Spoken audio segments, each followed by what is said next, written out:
اگر تم تقلید مطلق کو برحق نہیں مانتے، تقلید مطلق اگر تمہارے نزدیک صحیح نہیں ہے، تم تو کسی تقلید کو نہیں مانتے، نہ تم تقلید شخصی کو مانتے ہو بقول تمہارے، نہ تم تقلید مطلق کو مانتے ہو، تو بتاؤ کہ تمہارے عالم نے اپنی کتاب میں تقلید مطلق کے بارے میں لکھا ہے کہ تقلید کی پہلی قسم یعنی تقلید مطلق وہ جائز بلکہ واجب ہے۔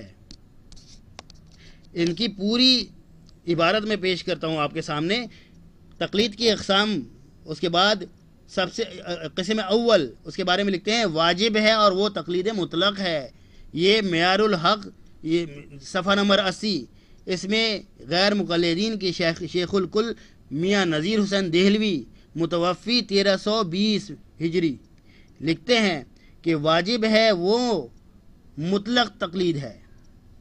کسی مجتہد اہل سنت کی سے لا علی التعین، جس کو مولانا شاہ ولی اللہ رحمۃ اللہ علیہ نے عقد الجید میں کہا ہے کہ یہ تقلید واجب ہے اور صحیح ہے۔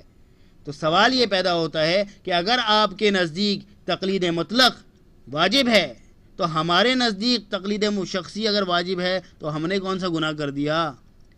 جب آپ کہتے ہو کہ تقلید مطلق واجب ہے، اس کا مطلب یہ ہے کہ آپ نے تقلید مطلق کو قرآن یا حدیث سے ہی واجب قرار دیا ہے نا، یا کیا اپنے خود کسی کی تقلید کرتے ہوئے ہی واجب قرار دیا ہے؟ جب آپ نے قرآن حدیث سے تقلید مطلق کو واجب قرار دیا ہے تو تقلید شخصی پھر کیسے حرام ہو گئی؟ سوال یہ پیدا ہوتا ہے۔ اس بات کا جواب دیں گے تو پھر آگے چلے گا مناظرہ، کیونکہ اگر تقلید شخصی پر بات کرنی ہے تو پہلے تقلید مطلق کا جواب دیں۔ جس طرح سے کوئی شخص کہتا ہے کہ بھائی بکرے کا گوشت حلال ہے، کہ بھائی آپ کے ہاں کیا بکرے کا گوشت حلال ہے؟ ہم بولتے ہیں بالکل حلال ہے، ٹھیک ہے نا۔ اگر وہ کہے کہ بھائی آپ کے ہاں صرف بکرے کا گوشت حلال ہے یا باقی جانوروں کا بھی سب کا گوشت حلال ہے، تو ہم اسے پھر واضح طور پہ بتائیں گے کہ نہیں بھائی، بکرے کا گوشت تو حلال ہے لیکن کتے کا نہیں، سور کا نہیں۔ سمجھ آ رہی ہے بات؟ تو یہاں بالکل اسی طرح سے میں ان سے پوچھتا ہوں کہ اگر تقلید مطلق جائز ہے تو اس کی دلیل پیش کریں۔ جیسے بکرا جائز ہے، گائے جائز ہے، تنبا جائز ہے، اونٹ جائز ہے، حلال ہے، یہ سارے جانور حلال ہیں، تو اس کی دلیل قرآن مجید میں ملتی ہے، ٹھیک ہے۔ جب آپ ان کو حلال قرار دے کے دلیل پیش کر رہے ہو تو ہم بھی آپ کو پھر ثابت کریں گے کہ جس طرح سے تم نے تقلید مطلق کو جائز قرار دیا ہے قرآن و حدیث سے، ہم پھر تمہیں دلیل پیش کریں گے کہ تقلید شخصی بھی قرآن و حدیث سے ثابت ہے اور واجب ہے۔ تیسری بات، تمہاری کتاب میں لکھا ہوا ہے، تم کہتے ہو کہ صحابہ کرام کو مقلد بنا دیا۔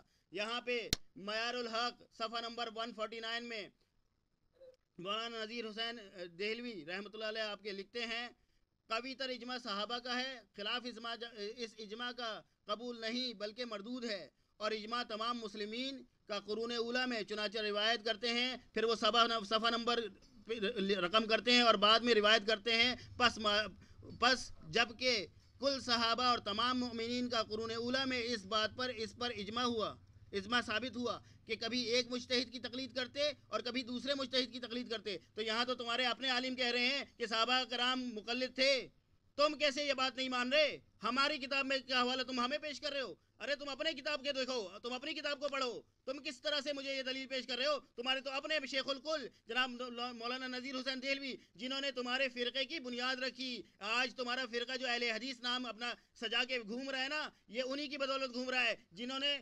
انگریزوں سے تمہیں اپنا نام الٹ کروایا، تمہیں جو ہے وہابی سے اہل حدیث بنوا دیا۔ آج تم انہی کی بات کا انکار کرو گے؟ یہ تو تم لوگوں کی فطرت ہے۔ اب آگے بات، دوسری بات یہ، ابھی 15 ہوا ہے، 1 منٹ باقی ہیں، ابھی سنتے جاؤ، 1 منٹ باقی ہیں۔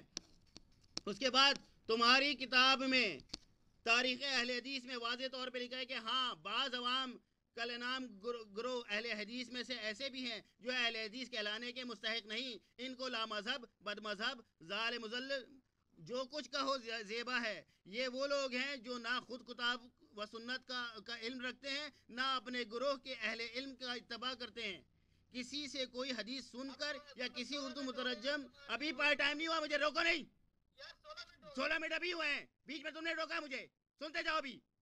اور مترجم کتاب میں دیکھ کر نہ صرف اس کے ظاہری معنی کو موافق عمل کرنے پر صرف اکتفا کرتے ہیں بلکہ اس میں اپنی خواہش نفس کے موافق استنباط و اجتہاد بھی شروع کر دیتے ہیں، جس میں وہ خود بھی گمراہ ہوتے ہیں اور دوسروں کو بھی گمراہ کرتے ہیں۔ تمہارے عالم نے تمہارے بارے میں یہ لکھا ہے، تاریخ اہل حدیث میں لکھا ہے، جواب دو اس کا کہ تمہارے عالم تمہارے بارے میں لکھ رہے ہیں کہ تم خود بھی اتباع نہیں کرتے اور کسی کو اتباع کرنے سے روکتے ہو، لہذا تم گمراہ ہو، تمہارے اپنے عالم گمراہ کہہ رہے ہیں۔ جواب دو ان باتوں کا۔ تیری جڑیں تو میں نے اکھیڑ دی ہے چندا، ایسی تیری واٹ لگاؤں گا میں کہ تو جو ہے نا رات کو سوئے گا تو نعمان اقبال کے نام سے خواب میں ڈرے گا، تجھے نعمان اقبال کے ڈراؤنے خواب آئیں گے، نعمان اقبال تیرے خوابوں میں آ کے تجھے ڈرائے گا اور پوچھے گا تقلید مطلق کسے کہتے ہیں؟ جواب دو اصلی منی، جواب دو تقلید مطلق کسے کہتے ہیں؟ اصلی منی جواب دو، اے منی جواب دو، او منی اٹھو منی جواب دو، بتاؤ تقلید مطلق کسے کہتے ہیں؟ تقلید مطلق کسے کہتے ہیں؟ بتاؤ، سب سے پہلے میرے سوالوں کا جواب دو منی، مجھے جواب چاہیے، منی جواب دو، منی مجھے جواب چاہیے، منی جواب دو، ان 3 سوالوں کا جواب دو، پھر دیکھو تمہارے سے مناظرہ کیسے ہوتا ہے۔ تم نے جو نا اپنی شلوار چھوڑ کے بھاگنا ہے، سمجھ میں آئی بات؟ منی جواب دو، مجھے جواب چاہیے مجھے منی۔